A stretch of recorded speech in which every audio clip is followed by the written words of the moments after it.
Hello everyone, Rare Model Reviews here, and today we'll be reviewing the high grade 1 to 144 scale Gundam Pharact. Now this kit comes from, or should I say suit, comes from the series Gundam Wish from Mercury, very popular, I'm sure you've heard of it, and it has just reached its conclusion. So I couldn't think of any better way to celebrate the wonderful show than doing one of the most popular suits from the show. Now, I do not believe there's an alternate version that I guess you'd call the repair or rebuild version of the Pharact, which had twin rifles instead of the one long sniper rifle. So I'm sure eventually there'll be a P-bit. I figured of that, but again, this is more so going to be based off the original version of Pharact. I'm going to say the original A-line used. I think that one might have been classified as the third one. I think there is 4 in total, but moving on.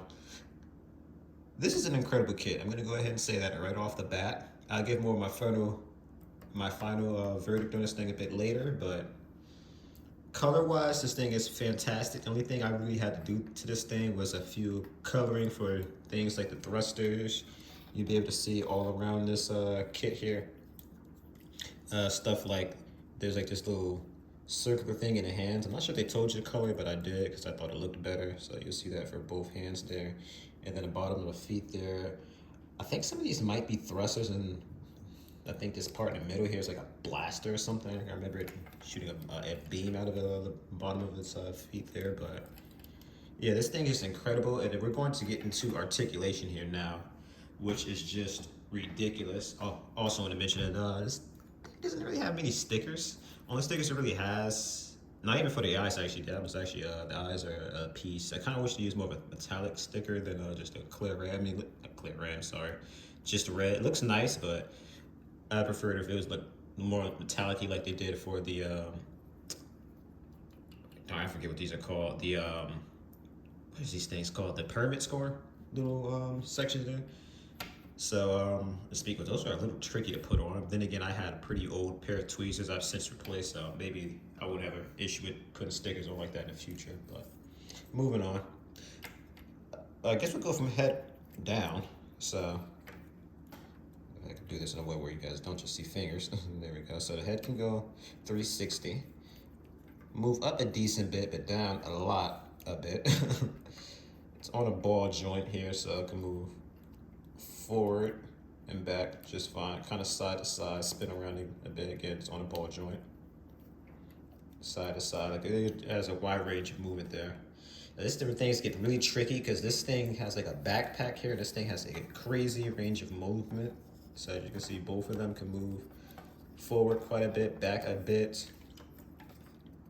It has like a 360, well, not quite 360, but it can move around quite a bit from this part here.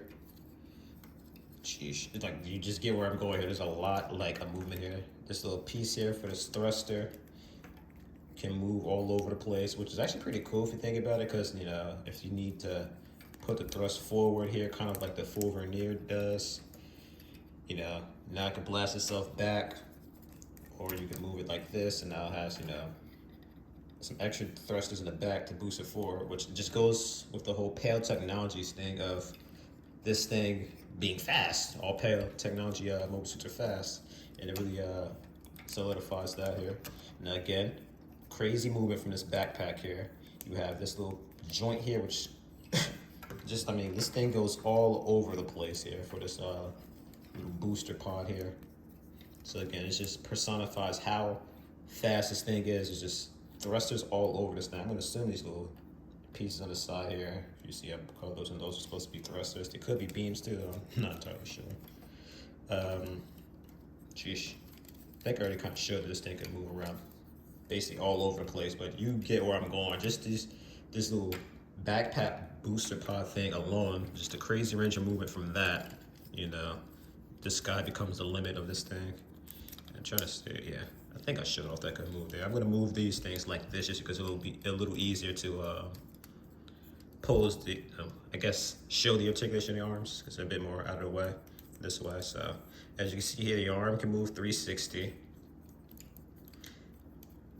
It's also like kind of this shoulder joint, I guess you'd call this right here, if you can make that out. So this moves in a decent bit forward. a decent bit back. You of course have a 360 and a little divot under the shoulder here. Now the arm doesn't really move perfectly inwards. It's decent enough, but that could be a little better. I'm sure you've seen that arm open up a little bit. I'll get into that later. That's more of an accessory than circulation, but of course it's on a ball joint for the hands, wrist I should say. So that I can do just about all the stuff you expect. Now of course, thanks to the amazing arm articulation, or rather shoulder articulation here, you can do cross arm pulls just fine, and also get into what else that unlocks you to be able to do in just a bit. Almost done to your articulation. The big problem was really just that backpack, the crazy articulation range you get there. So of course 360 at the waist. So a bit of movement in the torso there, so I can move downwards a lot, not so much back. Bit of side to side as well. And you can see the nice little gray in the torso there as well when you do movements. That's nice. And this thing has crazier leg articulation, of course. Whoops. Due to the fact this thing has like almost no front or back armor there. Also do a split there. So again, it's just, I haven't even finished articulation. You can already see how crazy this thing's articulation is. As you can see there, almost perfect bend out of the ankle here. Now this is where things get crazy. Ankles, you know what I mean, the knee. Getting to ankles now, though, of course. Again, I don't think I've ever had anything that can move. It's just feet like this. It's 360. The toes here can connect here, like so. And then it's got this additional joint in the back, which kind of pivots forward and back. Not too much, but a good bit. Okay, that just actually slid off. I thought that was another piece of articulation. That just loosened up a bit from me moving this thing around like crazy. Toe can also move all the way forward like so. Like, again, the stuff you can do with this thing is just insane. Oh, and it's all little guard here can move a little bit until it pops off. But like, you know, I could go on. I feel like I could go on and on about articulation of this thing all day. Like, I almost want to just kind of fiddle around with this thing just a bit to see if there's anything I missed, which I did. The little thruster in the back here. This can also move quite a bit. Like, the Pharact is just insane, you know. There's just so much you can do with this thing. And again, it looks great. Now, I personally am hoping that they make a 1 of 100 this thing. I don't care if it's a master grades or full mechanics. They need to do a different version of this thing. I need an excuse to get a second one, so hey, make a 1 of 100 version of the rebuild of this thing with the 2 rifles, and I'll pick it up. Now, getting on to accessories. For starters here, this thing comes with an additional hand. It has, or rather, the additional hand would be this open palm one, but I'm not sure why they didn't include a second one. I guess that's because they wanted you to hold the rifle in the right hand and have your palm out for the left hand, which makes sense. So I guess I'll just go ahead and get onto the rifle here. It's actually gonna do the beam sabers first, but we'll do the rifle. So the rifle here looks very cool. Nice little design here. I love the little circular thing they have here. Oops. I'm trying to put these things in a frame together. Like, I just really just love the way this thing looks. So to get the rifle in the hand, first of all, you want to take the hand out. Of course, you could do it with the hand on. It's just a little easier if you take it off. So you, of course, want to sandwich the hands inside the rifle like so. Pretty standard high-grade stuff. Then you pop that right back in. Never had any problems with the hand breaking apart, so that shouldn't be an issue. I'm not gonna lie, I put this beam rifle in a lot more clumsier than I anticipated, but very simple, sturdy, doesn't go anywhere. I also want to mention this is a pretty sturdy kit in general. No ball joints, no polycaps here. It's a modern construction. You see them with the leg when that popped out. It's the same type of connection you'd get with a master grade, you know, plastic on plastic, no rubber polycaps. So this thing holds just fine. It's also very long, as you can see. I have to change the way my camera is shifted just to get this super long rifle on screen there. But moving on along here. Now, as you've seen a few times, this thing popped out a bit. It has a little cool mechanic here where you can split the arm in half like so. And if you can make that out here, that is going to be a beam saber. There are 2 of them. one on each hand, or at each wrist, party hand, whatever you want to call that. I kind of think that maybe might be why the arm articulation is a little because the fact that it has this beam saber here. And also I want to mention a little inner detail that's pretty nice. I maybe probably should color that in black. I don't know if that may make it pop a little more, but probably would hurt to at least line it. But moving on along, comes with this new standard beam sabers. I call them new standard because these aren't the ones I grew up with. The ones I grew up with were pretty bad. These are amazing. But 2 green beams here, and then you just pop the beam saber out the little thing here inside the arm.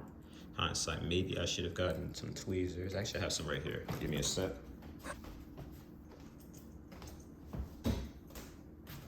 Maybe I could get out a little easier with this. I feel like I'm gonna break this thing if I try to brute force it out. So let me see. There we go. All right. So you just take that on out there. You wiggle that on inside. And technically, I'm pretty sure you're probably supposed to cross grab the beam sabers out this thing, but I'm sure I could probably also launch it out or something like that and grab it. But now I believe you're actually supposed to take the hand apart for this as well. Although I've had it where I was able to slide it in from the top before you put the beam saber inside the hand. But for the sake of not doing anything wrong, I'll actually put this in backwards, so I'm cross grabbing it, but hey, this looks cool too. So voila, you can also have it cross grab like so. And for the heck of it, of course, put it on the opposite way as well. Or should I say the right way, the way I meant to put it on. I don't know how I managed to put this thing on backwards. I think I put this thing upside down, the hand. There we go, so there's the proper way of doing so. So yeah, I'm pretty sure they more so would want you to kind of open the arm up like so, and then kind of have him pull it out from the arm, you know, like that. But again, either way is just fine. So again, that is it for, well, actually no, there's actually one more accessory I almost forgot about. So of course, one of the key features of the Pharact is going to be the bits. I believe these things are called like neutralizer bits or something like that. Basically, anything that gets hit by these things just pretty much gets paralyzed or neutralized rather. So of course, you would take these things out the little pods here on the wings. They look a little Spartan inside the wings without these things. Now, I'm gonna go ahead and throw this thing onto an action base while I'm at it here. So I actually connected both an action base and actually move this thing up for a second here. I connect this thing to an action base 4 along with the Witch from Mercury display base here for bits, which doesn't quite connect to this thing as good as I thought it would, but moving on. So as you can see here, he looks just fine in the air. And then the way you do things with this is you actually would split these things in half like so, which it looks a little strange to do so. Like I'm gonna show off the bottom of these things. Like it looks kind of weird. I feel like maybe this isn't quite accurately portrayed from the show, but moving on. So then you would simply, actually I think I'm supposed to put these on the other way. Let me see. Maybe there's this one. There you go, okay, yeah. I'll spin it around, show it the proper way in a second for the other ones. There we go. So you need about 4 of these, if I'm not mistaken, to properly put all these things in. But as you can see here, with this Witch of Mercury display base, I have these things on. They have like a wide range of movement here. You could also kind of move it from this side as well. So again, there's a lot you can do with these things. And I actually even have it on this one. This one It's really good because this one, I have it split to multiple different parts, so you can really move this thing around quite a bit. Move it down a little bit so you can see that a little bit better. So at this point, I feel like I've said about enough here. I already said in the beginning, I'm gonna say it again. This thing's amazing, highly recommend it. I know for some of you people who may be purists and want your stuff all on 1 to 100 scales, I'm like the same. This thing is amazing, high grade. This is probably the best in the line. Granted, I haven't got any other of the high grade kits, although after this thing, I can definitely say I will be soon picking up more of these things, but it's just so much you could do with this thing. It comes with literally everything you expect the Pharact to. The articulation of this thing is insane. It looks great. Very minimal amount of painting required. And again, when you put in this display base here for the bits, I mean, you can't say this doesn't look badass. You really can't. Like, look at this. You have him here with a rifle in one hand, saber in another, the bits in front of him deployed. And you can even juice it up a bit more by having him, you know, open up his feet there, you know, have him going, you know, full out here and just shooting a blast from the soles of his feet here, shooting a rifle. Like, there's just so much you can do with this kit. You throw in the fact that, you know, you can put this thing in front of the aerial with a second display base with these bits here. In fact, now I think about it, if you were willing to limit how many you had deployed at once, I mean, you could technically share one base. You wouldn't have to get a second one if you really wanted to. If I'm not mistaken, I want to say you could have like about up to 4 of these things. Maybe it was 6, I could be wrong. I feel like it might have been 6, not 4. But if you're a fan of the show, you're a fan of where this thing looks, pick this thing up. You could probably even find a second kit, maybe even a third from this series that you might want to display this thing with, or just throw in your collection in general. I mean, at this point, I'm finding an excuse to get a second myself, and they love putting the Michaelis on, or Michaelis, I think it's actually called, on sale and whatnot, because apparently that was like the worst selling of the entire series. So, I mean, that one's pretty cool, so who knows, maybe I might just cave in and get that eventually, but I definitely did not regret getting the Pharact.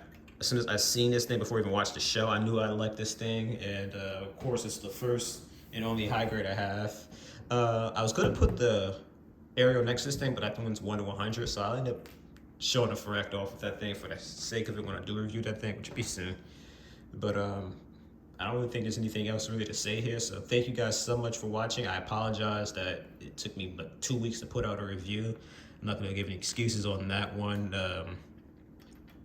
But I am finally sitting down with my editing program. I'm starting to get the hang of that thing, so I'm gonna experiment with a couple unboxings, and then I'll eventually start putting that into my reviews, which will be able to unlock my ability to do quite a few reviews I've put off on doing just because I've already did the original version of those P Bandai kits, and I wanted to justify reviewing those things when I have a edited version of it, which will make it differentiate from the original review a bit better. So keep an eye out for those. You'll see some of those that a few of you have been asking for in the coming weeks. And again, thank you guys so much for watching. This has been Rare Modern Reviews, and stay tuned for the next review.